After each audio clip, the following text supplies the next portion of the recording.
नमस्कार दोस्तों, आज के इस नए वीडियो में आप लोगों का एक बार फिर से स्वागत है। दोस्तों, भारत और नेपाल के बीच का जो रिलेशन है वो दिन प्रतिदिन खराब होता जा रहा है। आप कह सकते हैं कि गड्ढे में चला जा रहा है।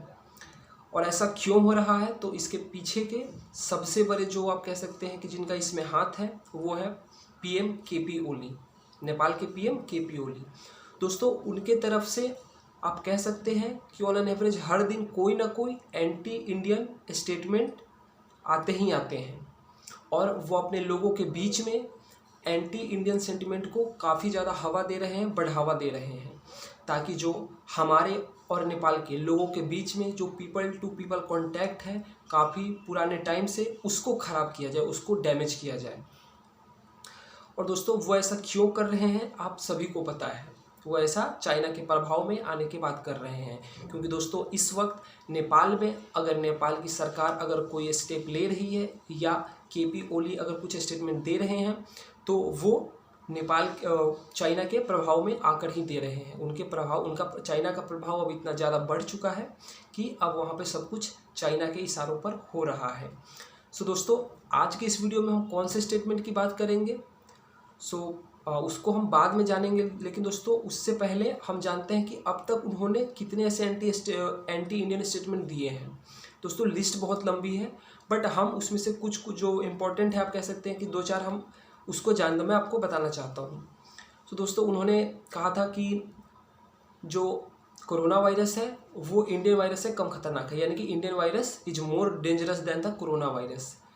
फिर उन्होंने ये एलिगेशन लगाया कि इंडिया जो है वहाँ के अपोजिशन पार्टी के साथ मिलके वहाँ की जो कांग्रेस पार्टी है, जो अपोजिशन पार्टी है नेपाल में, उनको उनके पद से हटाना चाहता है, उनकी सरकार को गिराना चाहता है।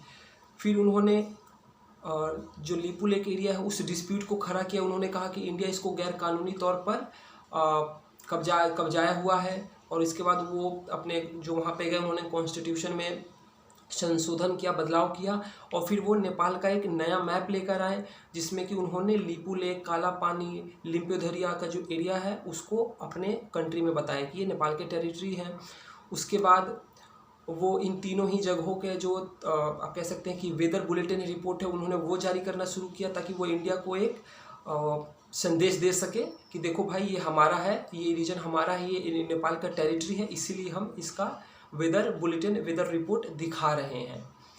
दोस्तों, इस तरीके के बहुत से ऐसे उनके स्टेटमेंट हैं जो कि एंटी इंडिया रहा है।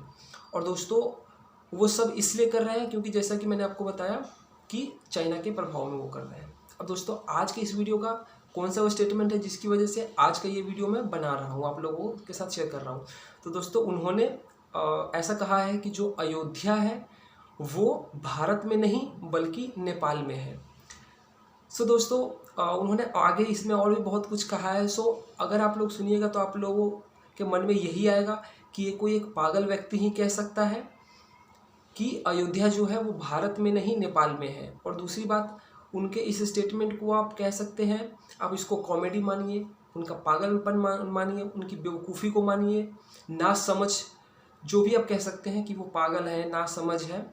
क्योंकि दोस्तों, अयोध्या जो है वो सबसे प्राचीन शहरों में से एक माना जाता है, और इस पर कोई शक नहीं कर सकता है, ना मैं, ना आप, या कोई भी इस धरती पर शक नहीं कर सकता है कि अयोध्या जो है वो भारत नहीं नेपाल में था। और जो भगवान राम थे वो इस अयोध्या के नहीं थे, वो केपी ओली के नेपाल के अयोध्या के राम थे।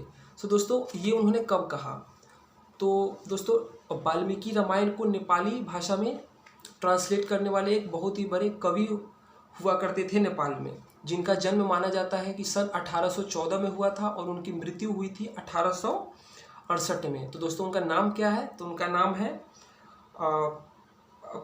वानुभक्त। तो दोस्तों, उनका जो नाम है उनका नाम वानुभक्त है, एंड उन्होंने नेपाली लैंग्वेज में वाल्मीकि रामायण को कन्वर्ट किया था। तो उन्हीं के बर्थ एनिवर्सरी पे वो ये सब बात कर रहे थे। फिर उन्होंने कहा कि कैसे ये संभव है कि जो भगवान राम हैं वो जनकपुर आ सकते हैं सीता मैया से शादी करने, क्योंकि जनकपुर तो नेपाल में है, तो ये संभव ही नहीं है, क्योंकि उस वक्त कोई ऐसा कम्युनिकेशन सिस्टम नहीं था, उस वक्त ऐसा कोई ट्रांसपोर्टेशन सिस्टम नहीं था। तो फिर अगर अयोध्या जो भारत में है, तो अगर वहाँ पे राम वहाँ के थे तो उनको कैसे पता चला जनकपुर के बारे में कि जनकपुर वहाँ पे है, क्योंकि उस समय तो कोई फ़ोन नहीं था, मतलब कम्युनिकेशन का कोई सिस्टम नहीं था। फिर उन्होंने कहा कि जो असली में अयोध्या है वो बीरगंज के इलाके में है। अब दोस्तों ये बीरगंज कहाँ पे है, तो ये बिहार और नेपाल के एकदम बॉर्डर पे है। तो उसके उन्होंने कहा कि इस एरिया में, इस शहर में जो एक गांव हुआ करता था अयोध्या नाम से, असली अयोध्या ये है, ना कि जो भारत में है। तो उन्होंने इस तरीके से कहा। दोस्तों हम सभी जानते हैं, जो हिंदू धर्म के लोग हैं या जो हिंदू धर्म में विश्वास रखते हैं, वो सभी जानते हैं कि अयोध्या जो है वो भारत में है और सदियों से ये रहा है। और अयोध्या, मथुरा, प्रयागराज, इन सभी को प्राचीन शहरों में से काशी को इनको प्राचीन शहर माना जाता है। इनका अपना एक इतिहास है। और दोस्तों उनका ऐसा कहना है कि श्री राम जो हैं वो अयोध्या से जनकपुर कैसे जा सकते हैं। बट दोस्तों जैसा कि मैंने आपको कहा कि जो हिंदू धर्म में विश्वास रखते हैं या जो हिंदू धर्म के लोग हैं वो ये जानते हैं कि अयोध्या से श्रीलंका तक कैसे गए श्री राम। तो दोस्तों अगर वो वहाँ पे जा सकते हैं तो फिर उनको जनकपुर जाने में क्या दिक्कत है। तो दोस्तों यहाँ पे उनका जो स्टेटमेंट था वो काफ़ी, आप कह सकते हैं कि नासमझ वाला स्टेटमेंट था। पर दोस्तों हम इसको यहाँ पे नासमझ या पागलपन के नज़रिए से नहीं देखेंगे। हम उनके इस स्टेटमेंट का कोड, उसको डिकोड करने की कोशिश करेंगे कि उन्होंने ऐसा स्टेटमेंट क्यों दिया, और वो भी ऐसे वक्त पे जब भारत और नेपाल का जो रिलेशन है वो ख़राब होता जा रहा है।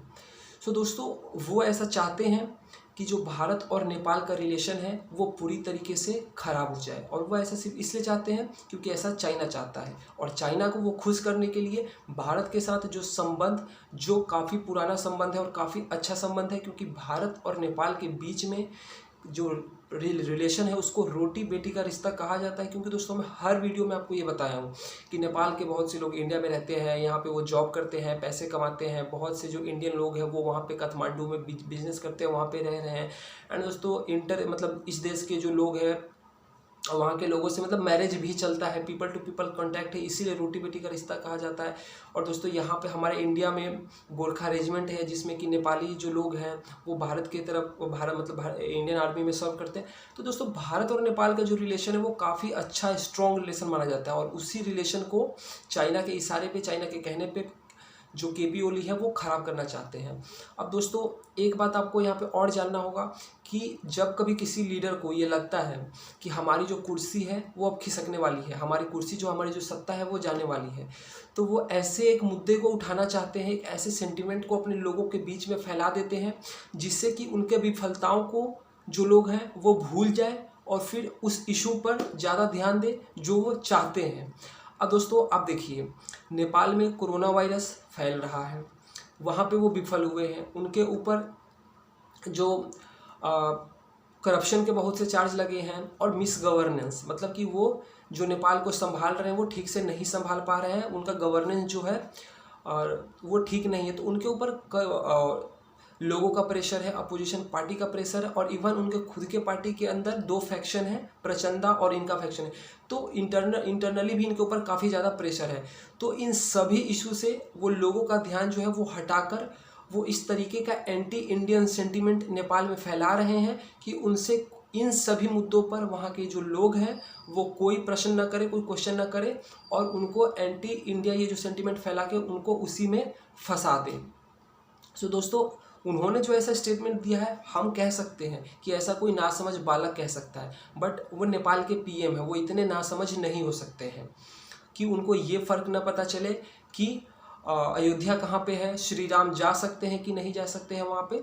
तो उन्होंने ये जानबूझकर दिया है ऐसा स्टेटमेंट ताकि नेपाल और इंडिया के बीच का जो रिलेशन है वो बुरी तरीके से, मतलब अभी जो ख़राब हो रहा है वो और ज़्यादा ख़राब हो जाए, और एक दिन ऐसा हो जाए कि फिर इंडिया और नेपाल का जो रिलेशन नाम का कोई चीज़ ही नहीं रह जाए। क्योंकि इतना अगर धीरे धीरे करके आज आप देखिए कि इंडिया और पाकिस्तान के बीच का कैसा रिलेशन है, तो अगर इसी तरीके से एंटी इंडियन वो स्टेटमेंट देंगे तो इंडिया को भी एक ना एक दिन एक्शन लेना पड़ेगा।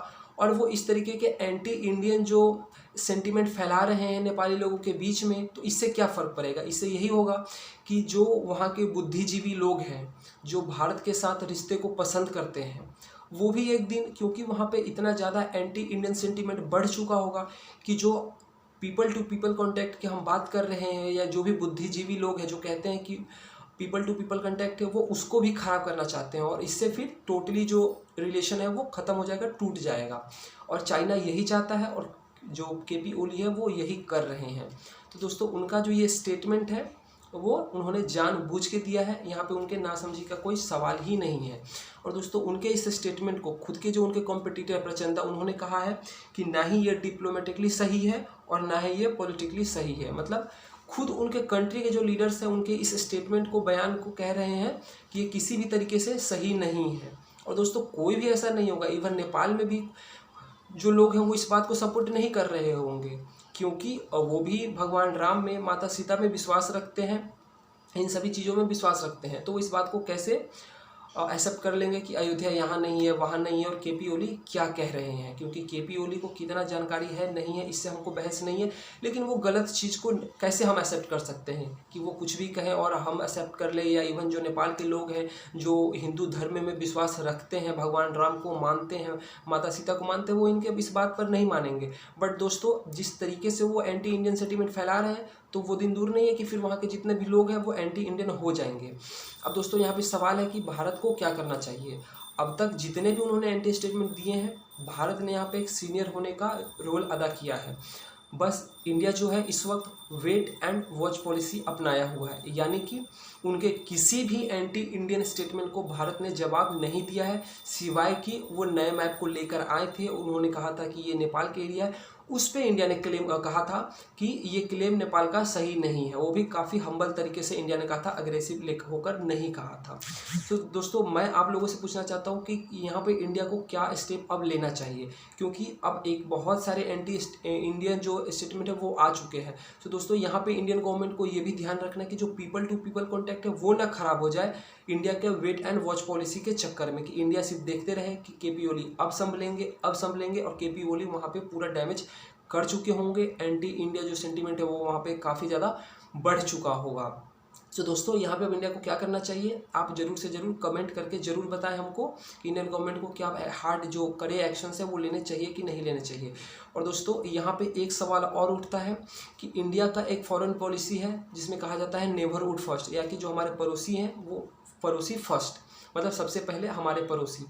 तो दोस्तों ऐसा देखा गया है कि पिछले कुछ सालों में इंडियन जो नेबरहुड है, जो नेबरिंग कंट्री है, उसके साथ इंडिया का रिलेशन अच्छा नहीं रहा है। ना ही श्रीलंका के साथ रिलेशन उतने अच्छे रहे हैं। मैं यहाँ पे इंडिया को क्रिटिसाइज नहीं कर रहा हूँ, बट दोस्तों इंडिया के लिए एक कंसर्न भी है। पाकिस्तान के साथ हमारे रिलेशन कभी अच्छे नहीं रहे हैं। चाइना के साथ अभी रिलेशन जो है वो भी ख़राब हो चुका है, क्योंकि चाइना के उस स्टेप के बाद जहाँ पे हमारे 20 सोल्जर मारे गए थे, शहीद हुए थे। तो हमारे जो रिलेशन है चाइना के साथ भी अभी बहुत अच्छे नहीं हैं। पाकिस्तान के हमारे और पाकिस्तान के बीच में कभी रिलेशन अच्छा नहीं रहा है। दोस्तों अब आप देखिए जो नेपाल है, नेपाल के साथ भी अब हमारे रिलेशन अच्छे नहीं है। इवन दो मैं कह रहा हूँ कि ख़राब जो हो रहा है रिलेशन वो केपी ओली की वजह से हो रहा है, यहाँ पे इंडिया का कोई गलती नहीं है। बट एक एक करके जो हमारे जितने भी नेबर हैं उनके साथ हमारे रिलेशन अच्छे नहीं हैं। और दोस्तों एट लास्ट मैं आपको ये कहना चाहूँगा कि भूटान हमारा एक बहुत ही जिस तरीके से नेपाल हमारा हुआ करता था एक अच्छा नेबरहुड कंट्री, एक अच्छा पड़ोसी मुल्क, एक अच्छा पार्टनर, सो भूटान भी हमारे लिए वैसा ही है। बट अब धीरे धीरे जो चाइना है वो भूटान के ऊपर नज़र गढ़ाए हुए है और वहाँ पे जो भारत का प्रभाव है उसको कम करना चाहता है और भारत और भूटान के रिलेशन को भी खराब करना चाहता है। सो दोस्तों यहाँ पे इंडिया को अब ये देखना पड़ेगा कि जिस पिछले कुछ सालों में जो डैमेज हुआ है, मैं ये नहीं कह रहा हूँ कि रिश्ता जो है वो टूट चुका है हमारे नेबरहुड के साथ जो नेबरिंग कंट्रीज है, बट इंडिया को अब ये देखना होगा, सोचना होगा और कुछ नए पॉलिसीज बनाने होंगे जिससे कि हमारे जो नेबरिंग कंट्रीज के साथ रिलेशन ख़राब हो रहे हैं उसको किस तरीके से सुधारा जाए और इसको पहले की तरह किया जाए। सो दोस्तों आज की इस वीडियो में बस इतना ही। अगले वीडियो में एक नए मुद्दे के साथ, एक नए टॉपिक के साथ मैं आपके सामने एक बार फिर से हाजिर होऊंगा। सो दोस्तों वीडियो कैसा लगा कमेंट करके बताएं, वीडियो को ज़्यादा से ज़्यादा लाइक करें, शेयर करें और अगर आप चैनल पे पहली बार आए हैं तो चैनल को सब्सक्राइब कर दीजिए, क्योंकि ऐसे ही नॉलेजेबल वीडियो मैं आप लोगों के लिए हर दिन लेकर आता रहता हूँ। तब तक के लिए दोस्तों बाय बाय।